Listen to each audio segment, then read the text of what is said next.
நீங்கள் இணைந்திருப்பது சங்கமம் வானொலி, destiny in Jesus Christ, Tamil கிறிஸ்தவ வானொலி, கனேடிய மண்ணிலிருந்து ஒலிபரப்பாகிறது. மார்க்கு 16:15, மத்தேயு 24:14 வசனத்தின்படி இயேசு சீசர்களை நோக்கி, நீங்கள் உலகெங்கும் போய் சர்வ சிருஷ்டிக்கும் சுவிசேஷத்தை பிரசங்கியுங்கள். ராஜ்யத்தினுடைய இந்த சுவிசேஷம் பூலோகம் எங்குமுள்ள சகல யாதிகளுக்கும் சாட்சியாக பிரசங்கப்படும். அப்பொழுது முடிவு வரும் என்ற வசனத்தின்படி ஆத்துமாக்களை பரலோகத்தில் சங்கமிக்கும் வானொலி சங்கமம், சங்கமம், சங்கமம்.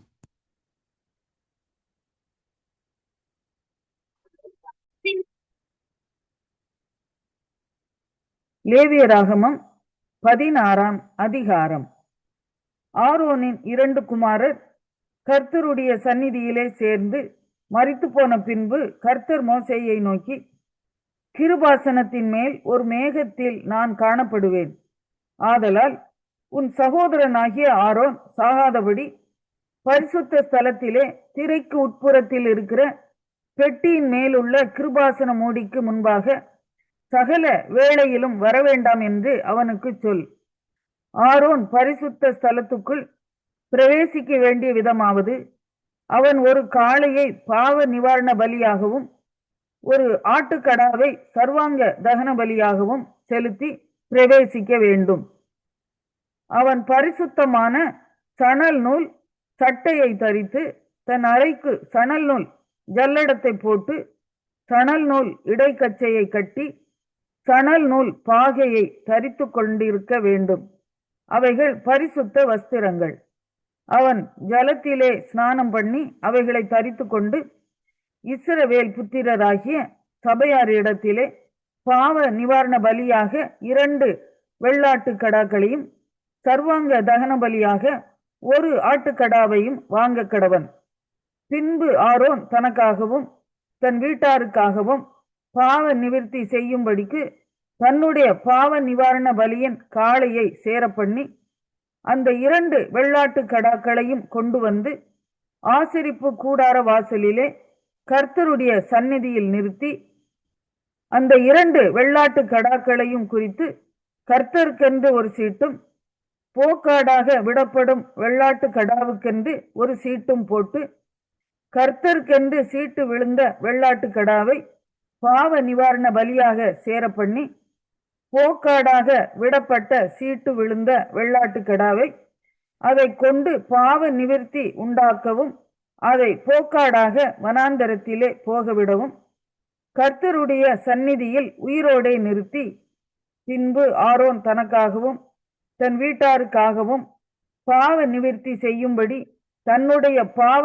நிவாரணத்துக்கான காளையை கொண்டு வந்து அதை கொன்று கர்த்தருடைய சந்நிதியில் இருக்கும் பலிபீடத்தின் மேலுள்ள நெருப்பு தணலினால் தூப கலசத்தை நிரப்பி பொடியாக்கப்பட்ட சுகந்த தூப வர்க்கத்திலே தன் கைப்பிடிகள் நிறைய எடுத்து திரைக்கு உட்புறமாக கொண்டு வந்து தான் சாகாதபடிக்கு தூப மேகமானது சாட்சி பெட்டியின் மேல் இருக்கும் கிருபாசனத்தை மூடத்தக்கதாக கர்த்தருடைய சந்நிதியில் அக்கினியின் மேல் தூப வர்க்கத்தை போட கடவன்.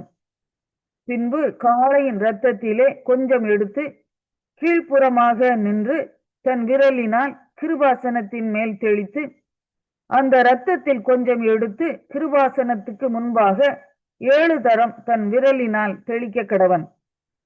பின்பு ஜனத்தினுடைய பாவ நிவாரண பலியான வெள்ளாட்டு கடாவை அவன் கொன்று அதன் இரத்தத்தை திரைக்கு உட்புறமாக கொண்டு வந்து காளையின் இரத்தத்தை தெளித்தது போல அதன் இரத்தத்தையும் கிருபாசனத்தின் மேலும் அதற்கு முன்பாகவும் தெளித்து இஸ்ரவேல் புத்திரருடைய தீட்டுகளின் நிமித்தமும் அவர்களுடைய சகல பாவங்களினாலும் உண்டான அவர்களுடைய மீறுதல்களின் நிமித்தமும் பரிசுத்த ஸ்தலத்திற்காக பிராயச்சித்தம் செய்து அவர்களிடத்தில் அவர்களுடைய தீட்டுகளுக்குள்ளே நிற்கிற ஆசரிப்பு கூடாரத்திற்காகவும் அப்படியே செய்ய கடவன். பாவ நிவிர்த்தி செய்யும்படி அவன் பரிசுத்த ஸ்தலத்துக்குள் பிரவேசித்து தனக்காகவும் தன் வீட்டாருக்காகவும் இஸ்ரவேல் சபையார் அனைவருக்காகவும் பாவ நிவிர்த்தி செய்து வெளியே வருமளவும் ஆசரிப்பு கூடாரத்தில் ஒருவரும் இருக்கலாகாது.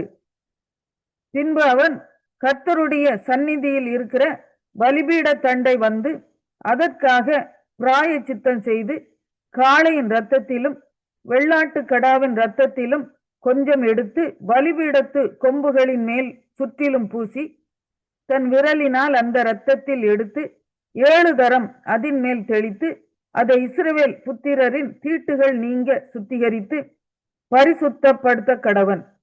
அவன் இப்படி பரிசுத்த ஸ்தலத்துக்கும் ஆசரிப்பு கூடாரத்துக்கும் பலிபீடத்துக்கும் பிராயச்சித்தம் செய்து தீர்ந்த பின்பு உயிரோடு இருக்கிற வெள்ளாட்டு கடாவை சேர பண்ணி அதன் தலையின் மேல் ஆரோன் தன் 2 கைகளையும் வைத்து அதன் மேல் இஸ்ரவேல் புத்திரருடைய சகல அக்கிரமங்களையும் அவர்களுடைய எல்லா பாவங்களினாலும் உண்டான அவர்களுடைய சகல மீறுதல்களையும் அறிக்கையிட்டு அவைகளை வெள்ளாட்டு கடாவினுடைய தலையின் மேல் சுமத்தி அதை அதற்கான ஆள்வசமாய் வனாந்தரத்துக்கு அனுப்பிவிட கடவன். அந்த வெள்ளாட்டு கடா அவர்களுடைய அக்கிரமங்களை எல்லாம் தன்மேல் சுமந்து கொண்டு குடியில்லாத தேசத்துக்கு போவதாக. அவன் அந்த வெள்ளாட்டு கடாவை வனாந்தரத்திலே போக விட கடவன். ஆரோன் ஆசரிப்பு கூடாரத்துக்குள் வந்து தான் பரிசுத்த ஸ்தலத்துக்குள் பிரவேசிக்கும் போது உடுத்தி இருந்த சணல் நூல் வஸ்திரங்களை களைந்து அங்கே வைத்துவிட்டு பரிசுத்த இடத்திலே ஜலத்தில் ஸ்நானம் பண்ணி தன் வஸ்திரங்களை உடுத்தி கொண்டு வெளியே வந்து தன் சர்வாங்க தகன பலியையும் ஜனங்களின் சர்வாங்க தகன பலியையும் இட்டு தனக்காகவும் ஜனங்களுக்காகவும் பாவ நிவிர்த்தி செய்து பாவ நிவாரண பலியின் கொழுப்பை பலிபீடத்தின் மேல் தகனிக்க கடவன். போக விடப்படும் போக்காடாகிய வெள்ளாட்டு கடாவை கொண்டு போய் விட்டவன் தன் வஸ்திரங்களை தோய்த்து ஜலத்தில் ஸ்நானம் பண்ணி பின்பு பாளையத்துக்குள் வருவானாக. பாவ நிவிர்த்திக்கென்று பரிசுத்த ஸ்தலத்துக்குள் இரத்தம் கொண்டு வரப்பட்ட பாவ நிவாரண பலியாகிய காளையையும் பாவ நிவாரண பலியாகிய வெள்ளாட்டு கடாவையும் பாளையத்துக்கு புறம்பே கொண்டு போய் அவைகளின் தோலையும் மாம்சத்தையும் சாணியையும் அக்கினியிலே சுட்டரிக்க கடவர்கள்.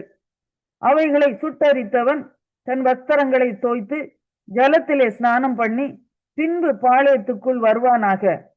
7ஆம் மாதம் 10ஆம் தேதியிலே சுதேசியானாலும் உங்களுக்குள் தங்கும் பரதேசியானாலும் தங்கள் ஆத்துமாக்களை தாழ்மைப்படுத்துவதும் அன்றி ஒரு வேலையும் செய்யாமல் இருக்க வேண்டும். இது உங்களுக்கு நித்திய கட்டளையாய் இருக்க கடவது.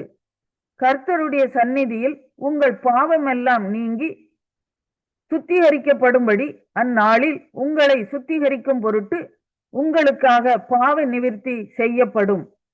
உங்களுக்கு அது விசேஷித்த ஓய்வு நாள். அதிலே உங்கள் ஆத்துமாக்களை தாழ்மைப்படுத்த கடவீர்கள். இது நித்திய கட்டளை. அபிஷேகம் பெற்றவனும் தன் தகப்பன் பட்டத்திற்கு வந்து ஆசாரிய ஊழியம் செய்ய பிரதிஷ்டை பண்ணப்பட்டவனுமாகிய ஆசாரியனே பாவ நிவிர்த்தி செய்ய கடவன். அவன் பரிசுத்த வஸ்திரங்களாகிய சணல் நூல் வஸ்திரங்களை உடுத்தி கொண்டு பரிசுத்த ஸ்தலத்துக்கும் ஆசரிப்பு கூடாரத்துக்கும் பலிபீடத்துக்கும் பிராயச்சித்தம் செய்து ஆசாரியருக்காகவும் சபையின் சகல ஜனங்களுக்காகவும் பாவ நிவிர்த்தி செய்ய கடவன். இப்படி வருஷத்தில் ஒரு முறை இஸ்ரவேல் புத்திரருக்காக அவர்களுடைய சகல பாவங்களுக்கும் பாவ நிவிர்த்தி செய்வது உங்களுக்கு நித்திய கட்டளையாய் இருக்க கடவது என்று சொல் என்றார். கர்த்தர் மோசேக்கு 119ஆம் சங்கீதம். ஆலெப். கர்த்தருடைய வேதத்தின்படி நடக்கிற உத்தம மார்க்கத்தார் பாக்கியவான்கள்.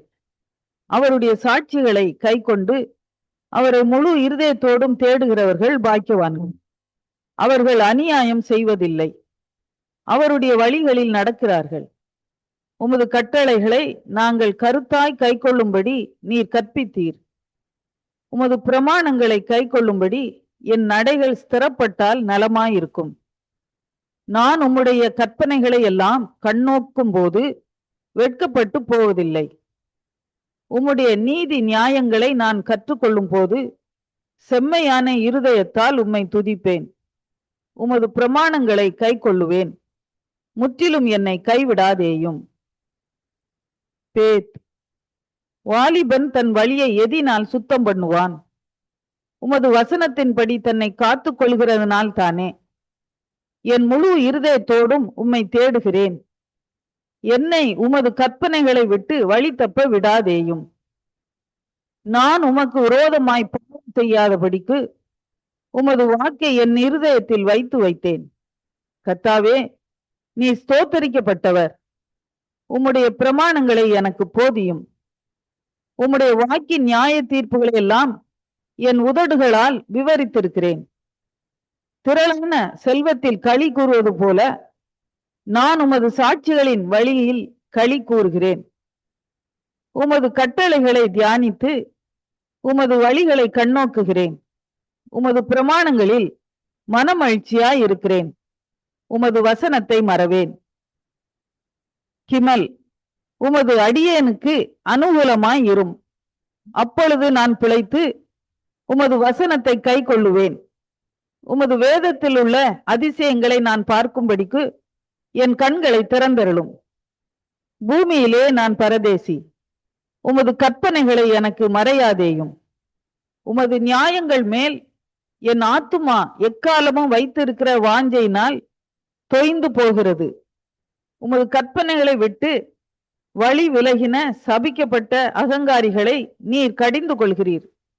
நிந்தையையும் அவமானத்தையும் என்னை விட்டு அகற்றும். நான் உம்முடைய சாட்சிகளை கை கொள்ளுகிறேன். பிரபுக்களும் உட்கார்ந்து எனக்கு விரோதமாய் பேசிக் கொள்கிறார்கள். உமது அடியேனோ உமது பிரமாணங்களை தியானிக்கிறேன். உம்முடைய சாட்சிகள் எனக்கு இன்பமும் என் ஆலோசனைக்காரருமாய் இருக்கிறது. டாலத், என் ஆத்துமா மண்ணோடு ஒட்டி கொண்டு இருக்கிறது. உமது வசனத்தின்படி என்னை உயிர்ப்பியும். என் வழிகளை நான் உமக்கு விவரித்து காட்டின போது எனக்கு செவி கொடுத்தீர். உமது பிரமாணங்களை எனக்கு போதியும். உமது கட்டளைகளின் வழியை எனக்கு உணர்த்தி அருளும். அப்பொழுது உமது அதிசயங்களை தியானிப்பேன். சஞ்சலத்தால் என் ஆத்துமா கரைந்து போகிறது. உமது வசனத்தின்படி என்னை எடுத்து நிறுத்தும். பொய் வழியை என்னை விட்டு விலக்கி உம்முடைய வேதத்தை எனக்கு அருள் செய்யும். மெய் வழியை நான் தெரிந்து கொண்டு உம்முடைய நியாயங்களை எனக்கு முன்பாக நிறுத்தினேன். உமது சாட்சிகள் மேல் பற்றுதலாய் இருக்கிறேன். கர்த்தாவே, என்னை வெட்கத்துக்குட்பட பண்ணாதேயும். நீர் என் இருதயத்தை விசாலமாக்கும் போது நான் உமது கற்பனைகளின் வழியாக ஓடுவேன். கர்த்தாவே, உமது பிரமாணங்களின் வழியை எனக்கு போதியும். முடிவு பரியந்தம் நான் அதை காத்துக்கொள்வேன். எனக்கு உணர்வை தாரும். அப்பொழுது நான் உமது வேதத்தை பற்றி கொண்டு என் முழு இருதயத்தோடும் அதை கை கொள்ளுவேன். உமது கற்பனைகளின் பாதையில் என்னை நடத்தும். நான் அதில் பிரியமாய் இருக்கிறேன். என் இருதயம் பொருள் ஆசையை சாராமல் உமது சாட்சிகளை சாரும்படி செய்யும். மாயையை பாராதபடி நீர் என் கண்களை விலக்கி உமது வழிகளில் என்னை உயிர்ப்பியும். உமக்கு பயப்படுகிறதற்கு ஏற்ற உமது வாக்கை உமது அடியேனுக்கு உறுதிப்படுத்தும். நான் அஞ்சுகிற நிந்தையை விலக்கி அருளும். உம்முடைய நியாய தீர்ப்புகள் நல்லவைகள். இதோ உம்முடைய கட்டளைகள் மேல் வாஞ்சையாய் இருக்கிறேன். உமது நீதியால் என்னை உயிர்ப்பியும். கர்த்தாவே, உம்முடைய வாக்கின்படி உமது தயவும் உமது ரட்சிப்பும் எனக்கு வருவதாக. அப்பொழுது என்னை நிந்திக்கிறவனுக்கு உத்தரவு சொல்லுவேன். உம்முடைய வசனத்தை நம்பி இருக்கிறேன். சத்திய வசனம் முற்றிலும் என் வாயினின்று நீங்க விடாதேயும். உம்முடைய நியாய தீர்ப்புகளுக்கு காத்திருக்கிறேன். நான் எப்பொழுதும் என்றைக்கும் உமது வேதத்தை காத்துக்கொள்ளுவேன். நான் உம்முடைய கட்டளைகளை ஆராய்கிறபடியால் விசாலத்திலே நடப்பேன். நான் உம்முடைய சாட்சிகளை குறித்து ராஜாக்களுக்கு முன்பாகவும் வெட்கப்படாமல் பேசுவேன். நான் பிரியப்படுகிற உமது கற்பனைகளின் பேரில் மனமகிழ்ச்சியாயிருப்பேன். நான் பிரியப்படுகிற உமது கற்பனைகளுக்கு கையெடுப்பேன். உமது பிரமாணங்களை தியானிப்பேன். சாயின், நீர் என்னை நம்ப பண்ணின வசனத்தை உமது அடியேனுக்காக நினைத்தருளும். அதுவே என் சிறுமையில் எனக்கு ஆறுதல். 2 கொரிந்தியர் 12ஆம் அதிகாரம். மேன்மை பாராட்டுகிறது எனக்கு தகுதி அல்லவே. ஆகிலும் கர்த்தர் அருளிய தரிசனங்களையும் வெளிப்படுத்தல்களையும் சொல்லுகிறேன். கிறிஸ்துவுக்குள்ளான ஒரு மனுஷனை அறிவேன். அவன் 14 வருஷத்துக்கு முன்னே 3ஆம் வானம் வரைக்கும் எடுக்கப்பட்டான். அவன் சரீரத்தில் இருந்தானோ சரீரத்துக்கு புறம்பே இருந்தானோ அதை அறியேன். தேவன் அறிவார். அந்த மனுஷன் பரதீசுக்குள் எடுக்கப்பட்டு மனுஷர் பேசப்படாததும் வாக்கு கெட்டாததுமாகிய வார்த்தைகளை கேட்டான் என்று அறிந்திருக்கிறேன். அவன் சரீரத்தில் இருந்தானோ சரீரத்திற்கு புறம்பே இருந்தானோ அதை அறியேன். தேவன் அறிவார். இப்படிப்பட்டவனை குறித்து மேன்மை பாராட்டுவேன். ஆனாலும் என்னை குறித்து என் பலவீனங்களிலே அன்றி வேறொன்றிலும் மேன்மை பாராட்ட மாட்டேன். சத்தியமானதை நான் பேசுகிறேன். நான் மேன்மை பாராட்ட மனதாயிருந்தாலும் நான் புத்தியீனன் அல்ல. ஆனாலும் ஓரோனும் என்னிடத்தில் காண்கிறதற்கும் என்னாலே கேட்கிறதற்கும் மேலாக என்னை எண்ணாதபடிக்கு அப்படி செய்யாதிருப்பேன்.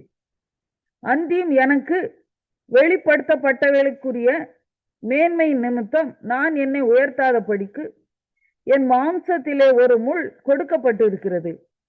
என்னை நான் உயர்த்தாதபடிக்கு அது என்னை குட்டும் சாத்தானுடைய தூதனாய் இருக்கிறது.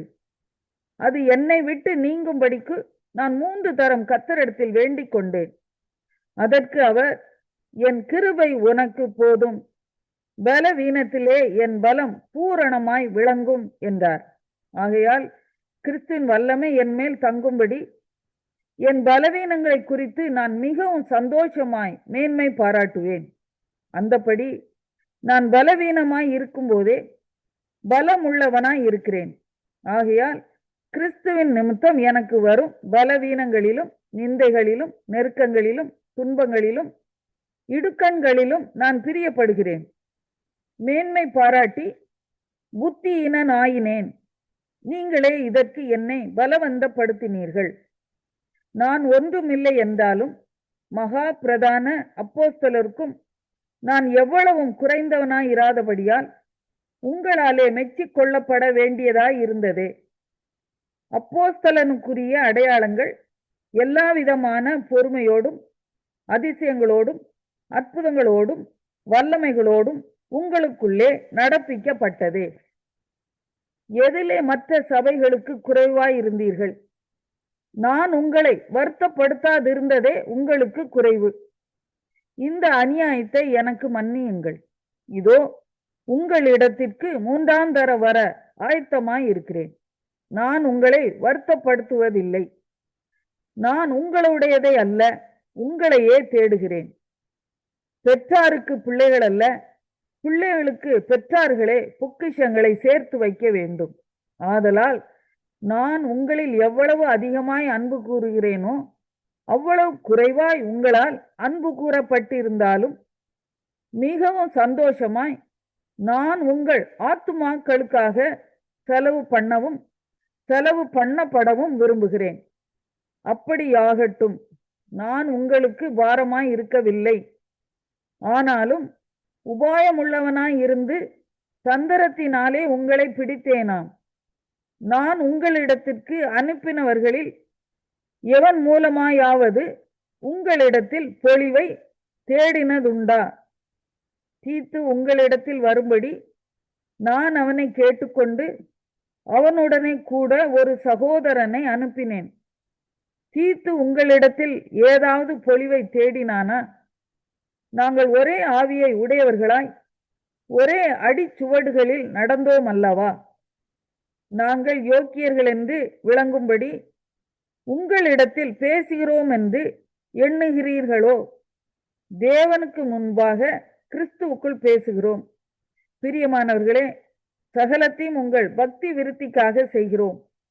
ஆகிலும் நான் வந்து உங்களை என் மனதின்படி இருக்கிறவர்களாக காணாமலும் நானும் உங்கள் மனதின்படி இருக்கிறவனாக காணப்படாமலும் இருப்பேனோவென்றும் விரோதங்கள், வைராக்கியங்கள், கோபங்கள், வாக்குவாதங்கள், புறங்கூறுதல், கோட்சொல்லுதல், இருமாப்பு, கலகங்கள் ஆகிய இவைகள் உங்களுக்குள்ளே உண்டாயிருக்குமோவென்றும் மறுபடியும் நான் வருகிற போது என் தேவன் உங்களிடத்தில் என்னை தாழ்த்தும்படிக்கு முன் பாவம் செய்தவர்களாகிய அநேகர் தாங்கள் நடப்பித்த அசுத்தத்தையும் வேசித்தனத்தையும் காம விகாரத்தையும் விட்டு மனம் திரும்பாமல் இருக்கிறதை குறித்து நான் 2 கொரிந்தியர் 13ஆம் அதிகாரம். இந்த 3ஆம் தரம் நான் உங்களிடத்திற்கு வருகிறேன். சகல காரியங்களும் 2-3 சாட்சிகளுடைய வாக்கினால் நிலைவரப்படும். நான் 2ஆம் தரம் உங்களிடத்தில் இருந்தபோது சொன்னது போல இப்பொழுது தூரமாயிருந்தும் உங்களிடத்தில் இருக்கிறவனாக நான் மறுபடியும் வந்தால் தப்ப விட மாட்டேன் என்று முன்பு பாவம் செய்தவர்களுக்கும் மற்ற எல்லாருக்கும் முன்னறிவித்து எழுதுகிறேன். கிறிஸ்து எனக்குள்ளே பேசுகிறார் என்பதற்கு அத்தாட்சி தேடுகிறீர்களே. அவர் உங்களிடமாய் பலவீனர் அல்ல, உங்களிடத்தில் வல்லவராய் இருக்கிறார். ஏனெனில் அவர் பலவீனத்தால் சிலுவையில் அறையப்பட்டிருந்தும் தேவனுடைய வல்லமையினால் பிழைத்திருக்கிறார். அப்படி நாங்களும் அவருக்குள் பலவீனராயிருந்தும் உங்களிடமாய் விளங்கிய தேவனுடைய வல்லமையினால் அவருடனே கூட பிழைத்திருப்போம். நீங்கள் விசுவாசம் உள்ளவர்களோவென்று உங்களை நீங்களே சோதித்து அறியுங்கள். உங்களை நீங்களே பரீட்சித்து பாருங்கள்.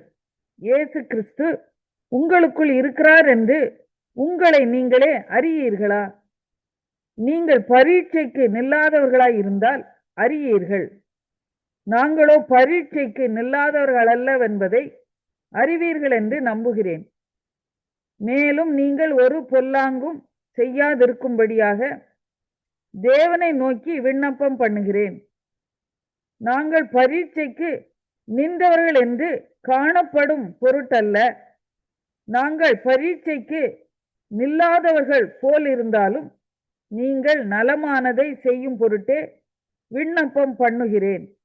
சத்தியத்திற்கு விரோதமாக நாங்கள் ஒன்றும் செய்யக்கூடாமல் சத்தியத்திற்கு அனுகூலமாகவே செய்யக்கூடும். நாங்கள் பலவீனரும் நீங்கள் பலமுள்ளவர்களுமாய் இருக்கையில் சந்தோஷப்படுகிறோம். நீங்கள் நற்சீர் பொருந்தும்படிக்கும் விண்ணப்பம் பண்ணுகிறோம். ஆனதால் இடித்து போடவல்ல, ஊந்த கட்டவே கர்த்தர் எனக்கு கொடுத்த அதிகாரத்தின்படி நான் உங்களிடத்தில் வந்திருக்கும் போது கண்டிதம் பண்ணாதபடிக்கு நான் தூரமாய் இருந்து இவைகளை எழுதுகிறேன். கடைசியாக சகோதரரே, சந்தோஷமாய் இருங்கள், நற்சீர் பொருந்துங்கள், ஆறுதல் அடையுங்கள், ஏக சிந்தையாய் இருங்கள், சமாதானமாய் இருங்கள். அப்பொழுது அன்புக்கும் சமாதானத்துக்கும் காரணராகிய தேவன் உங்களோட கூட இருப்பார். ஒருவரை ஒருவர் பரிசுத்த முத்தத்தோடு வாழ்த்துங்கள். பரிசுத்தவான்கள் எல்லாரும் உங்களுக்கு வாழ்த்துதல் சொல்லுகிறார்கள். கர்த்தராகிய இயேசு கிறிஸ்துவனுடைய கிருபையும் தேவனுடைய அன்பும் பரிசுத்த ஆவியினுடைய ஐக்கியமும் உங்கள் அனைவரோடும்